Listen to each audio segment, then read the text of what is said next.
ตอบมาจึงเอาส่งน้องคงบ่มีเวลาหัวใจอายคำกว่านั้นยานแก้วตานั้นมาลืมลายหัวใจคิดฮอดอายจังโทรมาสละเวลาตอบมาเพราะดีใจหรือมีคนหาโทรถามน้องทิ้งเงียบหายเวลาน้องมียามใดเพราะอายมีอยู่ตามเบอ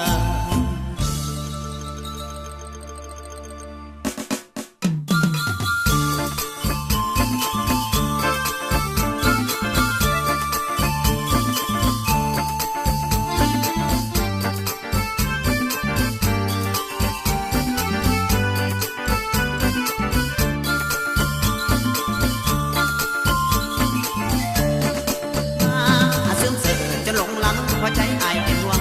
มาซึ้งจะหลงหลังหัวใจอายเป็นห่วงที่ไปห่วงเอานั้นคนกันมองเงาเสียงเงามันเข้าหัวใจนะถ้าลงคงป่าอายอยากได้ยินทางสาอายเข้าตัวแลตัวตั้งเบอร์ที่ให้แต่แล้วก็มันหายเลยบ่ได้ห้ามคำ